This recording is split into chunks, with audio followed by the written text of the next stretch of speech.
Hey there, my name is Anthony Romano, and today I'm going to explain to you the difference between $10 pre-workout and $60 pre-workout, and basically why you really want to stay away from this stuff because it's not that good for you. And if you get cleaner, better quality pre-workout, it'll be a lot better for you down the line.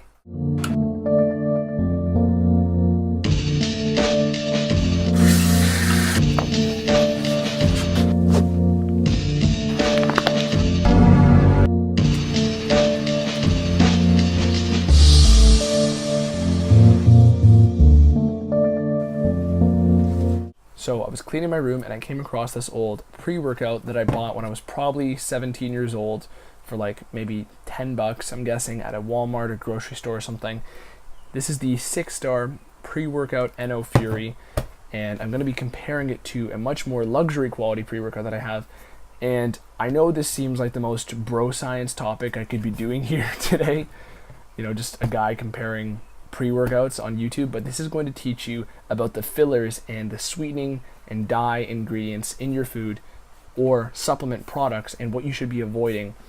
And also I'm going to satisfy those of you who are here for the bro science stuff about what would make a pre-workout better quality just in terms of ingredient quality. So I guess I'll just jump right into this. Okay, so we got on one hand 6-star, the other hand we have Athletic Alliance, Canadian brand, a lot of luxury ingredients with this one. Everything's clean, everything's stevia, already inherent contrast. So I'm going to start off by giving you the theory here. Okay, the theory here is you're always going to want to look at the ingredients and then the fine print, which is the fillers, the flavorings, the dyes.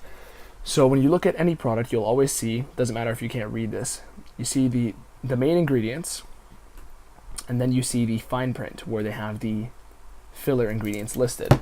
So right away, you're always going to want to look at the filler ingredients, okay? Because unless the product is just a steal, you don't want to be having lower quality filler ingredients, okay? That's what I'm referring to them as.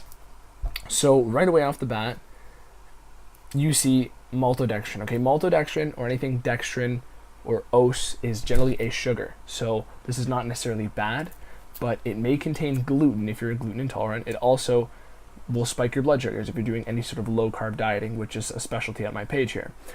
Also, citric acid, malic acid, those are C vitamins.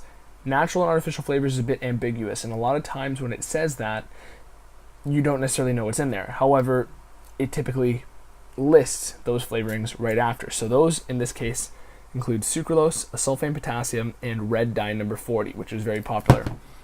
Now, sucralose, I'll tell you right here, is not the best. Okay, it is like the step below stevia in terms of like gold standard of sweetenings that aren't sugar, but sucralose is just something that we don't know fully right now. We don't have any long-term studies on sucralose. We know that chemically it's more similar to a pesticide than sugar, basically, but sucralose in and of itself right now has no negative, I guess, studies or findings after several years of it being out, maybe like 10, I don't know how many decades it's been out, but they do know that some percent of sucralose does stay in your body. I think it's 15% of sucralose that you consume stays in your body. So in general, sucralose has no effect on your blood sugar. It's not the worst, but we just don't know. We don't know how much more is going to come out information-wise about sucralose. So sucralose isn't the worst, but it's always better to get stevia, okay? So on the other hand, to contrast, I have basically this Rocket pre-workout. Okay, Rocket by Athletic Alliance. It's a low-stim pre-workout, and basically stevia isolate, malic acid, C vitamin, natural fruit flavors, and beta-carotene, which is a precursor to an A vitamin. It's found in grass and plants. And right away, instantly cleaner, okay? Nothing that is a sulfate potassium, which is something that you don't want to be consuming. A sulfate potassium, stay away from. Some people even get like these not warts, but these lumps on their thyroid and any sort of lymphatic system site on their body when they're consuming a sulfate potassium, or ACE-K is what it's also called, because K is the chemical symbol for potassium. But in general, sulfate potassium, sucralose, and stevia. Stevia is the good one. Okay, so if you get stevia, that's better. Maltodextrin, these are sugars, not the best, but they're not going to harm your body in the sense like, a sulfate potassium might. Okay. Now, I do have some pre-workouts with sucralose, and generally smaller amounts. Okay, sucralose on its own in small doses, I'm sure isn't the worst, but you got to be careful because a lot of people pounding back these Monster energy drinks have like 100 milligrams of sucralose in them. So that's kind of where I'm wary of sucralose when it's very high dose. When it's a couple grams, I'm not really that concerned about it. So even the Havoc Neuro new gnarly pre-workout, which I'm a huge fan of, is containing a little bit of sucralose, but nothing compared to the dosage you would find in these energy drinks. So that's kind of the rundown for sucralose, and generally prefer stevia.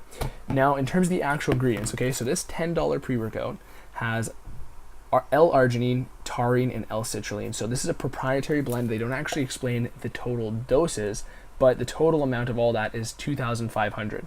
And the way that you're getting gypped on these discount pre-workouts is that not only are these lower forms of these ingredients, because L-citrulline is less effective than citrulline malate. Citrulline malate is citrulline attached to citric acid, malic acid, another C vitamin, and that increases its absorption by like 10%, I believe is the number.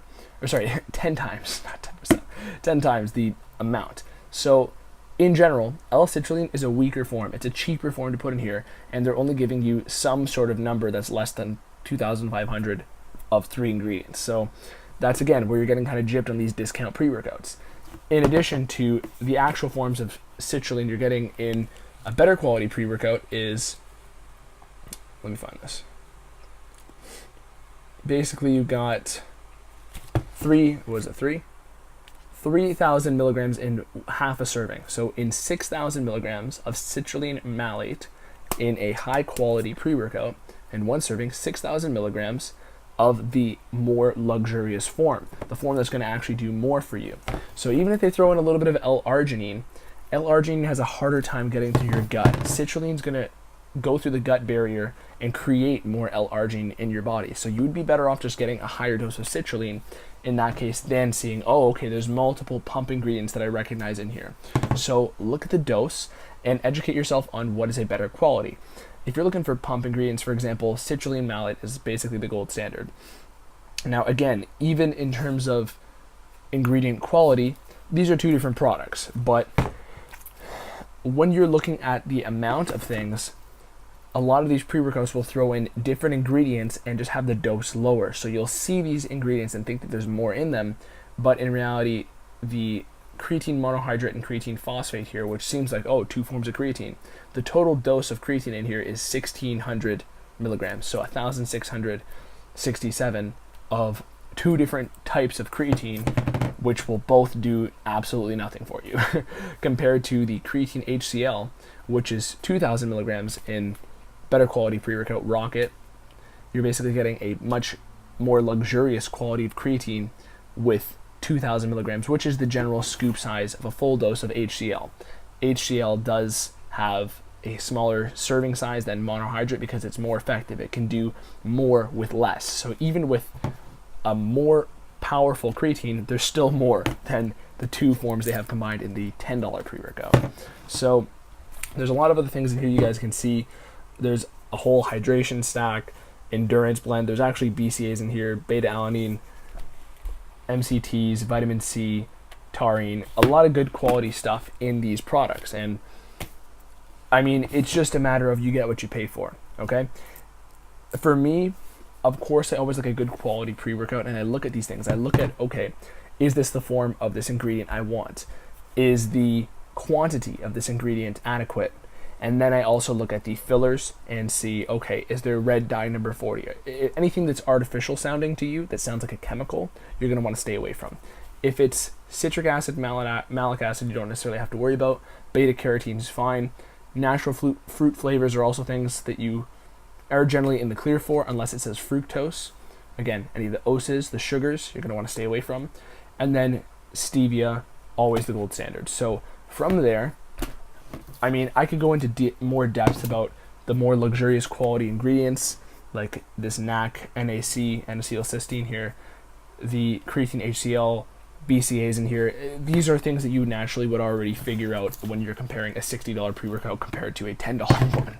That's something you can figure out on your own. The purpose of this video was to show you the device, give you the methods to determine what's a good quality pre-workout, what's going to be better for your health in the long run, and what you should worry about when you're picking a supplement or even a food with these fillers in them. So thank you for watching.